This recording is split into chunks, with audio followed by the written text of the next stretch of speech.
Welcome to the heart of the European experiment. I am Professor Tuxie, and I have spent my 9 lives deciphering the greatest, most bewildering administrative machine in modern history. Today, we are going to untangle a web that most people find either hopelessly boring or deeply frustrating. European Union bureaucracy. We are going to explore how a rule actually gets made and why the rumors of mad bureaucrats inventing pointless laws in windowless Brussels offices are usually entirely wrong. Let us begin with the most famous myth of all, the infamous curved banana. In 1994, tabloid newspapers across the continent erupted with outrage. They claimed the EU had officially banned curved bananas. The media painted a picture of pedantic officials roaming the markets with protractors, destroying any fruit that dared to bend. But what actually happened? The real story is found in Commission Regulation 2257/94. This document did not ban curved fruit. It established grading standards: extra class, class 1, and class 2. Why? Because the agricultural industry begged the EU for it.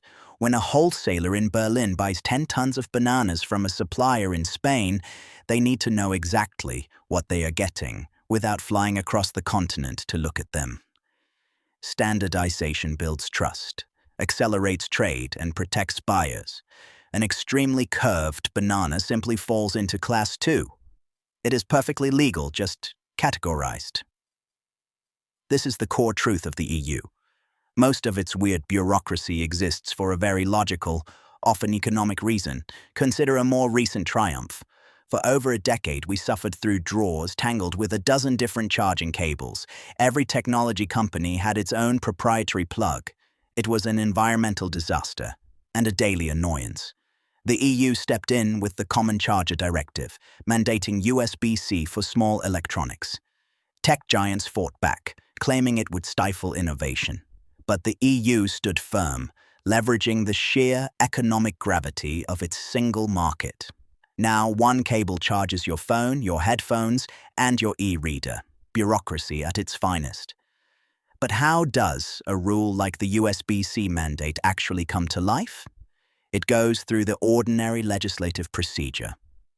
To understand this, you must understand the institutional triangle. Let us start with the first point of the triangle. The European Commission, operating out of the star-shaped Berlaymont building in Brussels. The Commission is the executive branch. They are the only institution with the power to draft and propose new EU laws. Critics often complain that commissioners are unelected bureaucrats. In reality, they are nominated by the democratically elected governments of the member states. Furthermore, each commissioner must pass a grueling series of hearings before the European Parliament, which can, and often does, reject them. The Commission's job is not to favor any single country, but to represent the interests of the European Union as a whole. Once the Commission drafts a proposal, it sends it to the 2 legislative branches for approval.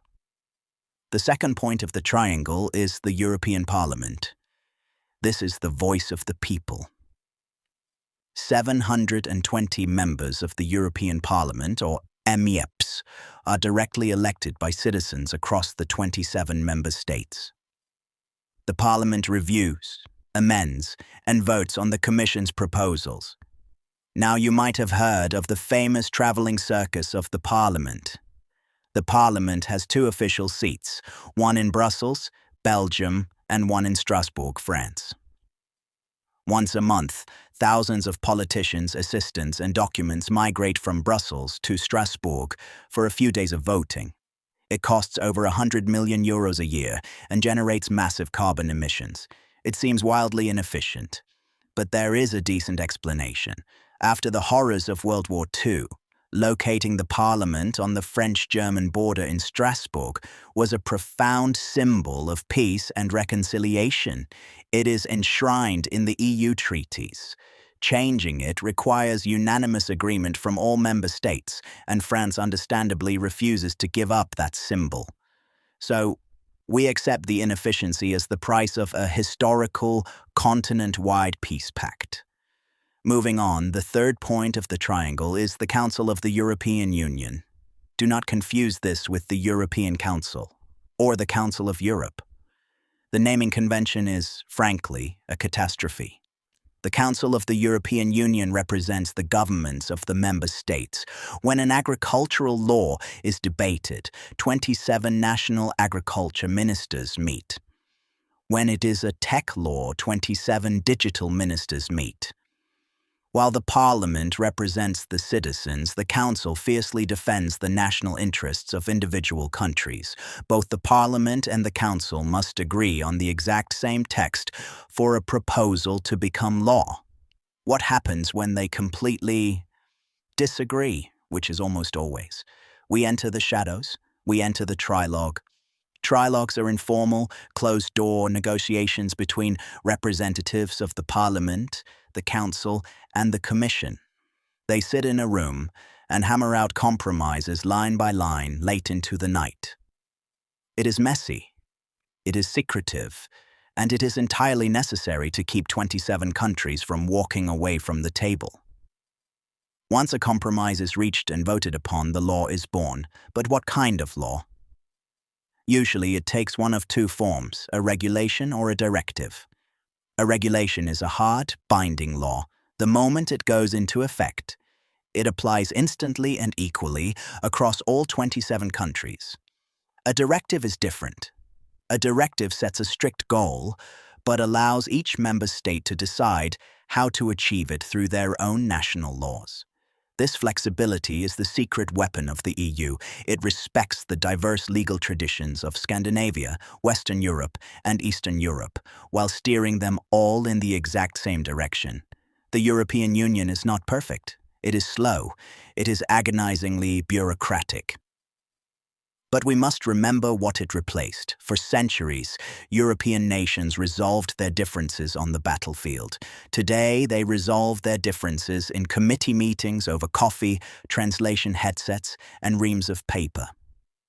It is the most fascinating and ambitious political experiment of the 20th and 21st centuries. Next time, we will explore another brilliantly complicated EU invention, the Schengen area, and why border checks vanished. Until then, keep your documents in order, and I will see you in the next lecture.